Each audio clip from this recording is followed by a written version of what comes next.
इला न देणी आपणी हालरियो हुलराई, पूत सिखावे पालने मरण बढ़ावे माई। दोस्तों, इस मारवाड़ की माटी में जितने भी वीर पुरुष पैदा हुए हैं उनको किसी न किसी रूप में चरित्र की शिक्षा जो है वो माताओं के द्वारा मिली है। इन्हीं पंक्तियों को चरितार्थ करती हुई हम आज बात करेंगे इस 9 कोटि मारवाड़ के रतन वीर दुर्गादास जी के बारे में। दोस्तों, वीर दुर्गादास जी ने 30 वर्षों तक बिना किसी स्वार्थ के, बिना किसी वेतन के, निस्वार्थ भावना से इस मारवाड़ की सेवा की और अंतिम समय के अंदर वो इस मारवाड़ को छोड़कर मारवाड़ से कोसों दूर महाकाल की नगरी उज्जैन में जाकर रहने लगे, शिप्रा नदी के किनारे। दोस्तों, हम दुर्गादास जी के जीवन का जो अंतिम समय था उसकी एक छोटी सी कहानी लेकर आए हैं। आपको बताना चाहूँगा, दोपहर का समय था, दिन का दूसरा पहर ढलने ही वाला था। वीर दुर्गादास राठौड़ को लगा कि आज मेरा स्वास्थ्य कुछ नरम है और पास ही के वेद जी के आश्रम धर्मानंद जी के पास में कुछ औषधियाँ लेने के लिए वो अपने घोड़े पर सवार हुए और आश्रम पहुंच गए। जब वेद जी ने उनके जवर बुखार के बारे में देखा तो उन्हें प्रतीत हुआ कि ये कोई साधारण बुखार नहीं है और दुर्गादास जी से आग्रह किया कि आप एक दिन यहीं रुकें, हम आपको दवाई देंगे। दोस्तों, वीर दुर्गादास जी वहाँ दवाई लेने के लिए रुकते हैं, लेकिन धर्मादास जी को पता चलता है कि ये जवर कोई साधारण ज्वर नहीं है, ये बुखार कोई साधारण बुखार नहीं है। इसलिए वीर दुर्गादास जी से आग्रह करते हैं कि जब तक आप सही तरीके से स्वस्थ नहीं होते हो आपको हम यहीं पे दवाई देंगे। दोस्तों, कहा जाता है वीर दुर्गादास जी उस आश्रम में 10 दिन तक रुके, लेकिन स्वास्थ्य ठीक होने की बजाय उनका जो बुखार की अवस्थाएं थी वो ज़्यादा घेर रही थी और उसी समय कहा जाता है कि दिन प्रतिदिन उनकी तबीयत है वो ज़्यादा ख़राब हो रही थी। दवाई ले रहे थे। 10वें दिन का तीसरा पहर होने वाला था। वीर दुर्गादास जी को जवार जो था, बुखार जो थी वो तेज़ होने लगी और धर्मदास जी महाराज ने उनके लिए अलग प्रकार के काढ़े और औषधियाँ तैयार करना प्रारंभ किया। रात्रि का समय था, तेज़ बुखार था और दुर्गादास जी को वो घोल पिलाया गया। जब कुछ शरीर में गर्मी उत्पन्न हुई, दुर्गादास जी खड़े हुए और धर्मदास जी महाराज से कहा कि महाराज, मैंने अपने जीवन काल में अनेकों युद्ध किए, अनेकों लड़ाइयाँ लड़ी, अनेकों युद्ध जीते, लेकिन आज से 70 साल पहले बचपन में एक बार मेरे पैर में लगी थी, वो बहुत ज़्यादा दर्द कर रही है। तो धर्मदास जी ने कहा कि इतने युद्धों में आप भाग लिया, इतनी लड़ाइयाँ लड़ी, उसके बावजूद भी इतनी सी जो छोटी खरोंच है वो क्यों आपको दर्द दे रही है। तो कहते हैं वीर दुर्गादास जी ने अपने बचपन की धर्मदास जी को एक कहानी सुनाई कि अश्विन नवरात्रा का समय था, मेरे पिताजी बाहर के चौबारे में बैठ के अपनी तलवार को मयान से बाहर निकाल के उसके ऊपर घी लगा रहे थे। मेरी माताजी नीम के पेड़ के नीचे बैठ के और धान साफ कर रही थी और हम अपने गांव के जो बच्चे थे वो सभी चौपाल में खेल रहे थे। उतने ही समय के अंदर हमारे पास में 2 सांड आकर लड़ने लगे।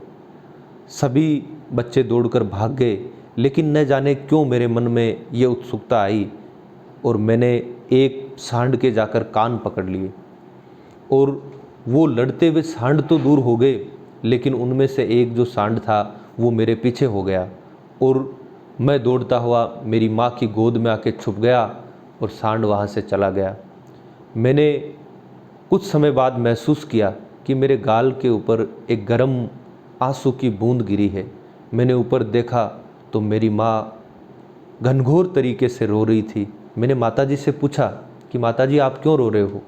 तो माताजी को पता था कि ये हटी है, तो उन्होंने कहा बस मैं ऐसे ही रो रही हूँ। लेकिन ज़्यादा आग्रह पूर्वक पूछने के बाद उन्होंने बताया कि मैं तेरी ये चपलता देख कर रो रही हूँ कि कहीं तू मेरे दूध को न लजा दे। जब बड़ा होगा, रणभूमि में लड़ने के लिए जाएगा तो निश्चित तौर से तो अपने शत्रुओं से डर के भाग के आ जाएगा। और ये जो 9 कोटि मारवाड़ की जनता है, तुम्हारे जो लोग हैं, वो कहेंगे कि देखो किस कोख से पैदा हुआ है जो अपने शत्रुओं के सामने भाग कर आ गया।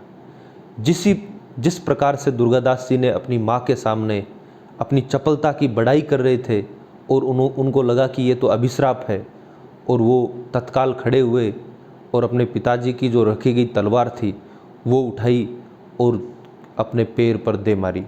दोस्तों, इतने ही देर में उनके पिताजी दौड़ के आए और दुर्गादास जी को हटकारने लगे कि ये क्या कर रहे हो।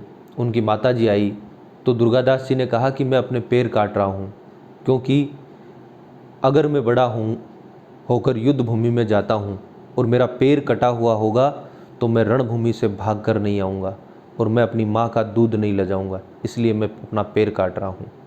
तो बड़े गर्व के साथ उनकी माँ थी, उन्होंने उनके पैर के ऊपर पट्टी मलहम लगाया और उन्होंने अपनी माँ को विश्वास दिलाया कि माँ, दुर्गादास राठौड़ कभी भी तेरे दूध को लज्जित नहीं करेगा। और धर्मानंद जी को कहने लगे कि धर्मानंद जी, आज वो जो दर्द है वो बहुत ज़्यादा हो रहा है। निश्चित तौर से स्वर्ग से जो चलने वाली हवाएं हैं वो मेरा माँ का संदेश लेके आ रही है, और आज मैं मेरी माँ का दूध का कर्ज नहीं निभा पाया, क्योंकि एक क्षत्रिय के लिए, इस भारत भूमि के वीरों के लिए इस सैया पे मरना कोई नरक से कम नहीं है।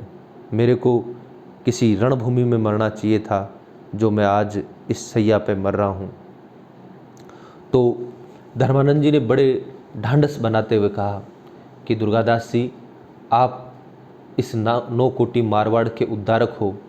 आपने इस 9 कोटि मारवाड़ के राजा अजीत सिंह को राजा बनाया, उनके पिताजी को जो वचन दिया था वो निभाया, औरंगजेब के चंगुल से पूरी मारवाड़ को धर्म परिवर्तन होने से बचाया। आप एक धर्मात्मा आत्मा हो और आपके मुख से इस प्रकार की वाणी शोभा नहीं देती। तो दुर्गादास जी ने कहा कि धर्मदास जी महाराज, निश्चित तौर से एक क्षत्रिय को इस प्रकार से नहीं मरना चाहिए जो मेरे को मौत आ रही है।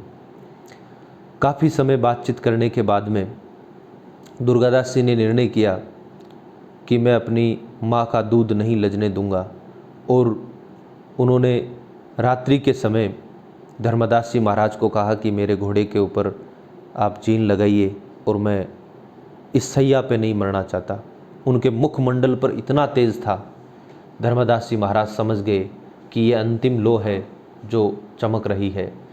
दुर्गादास जी महाराज ने धर्मदास जी महाराज के चरण छुए, कवच कुंडन पहना और अपने घोड़े पे जाके रवाना हो गए।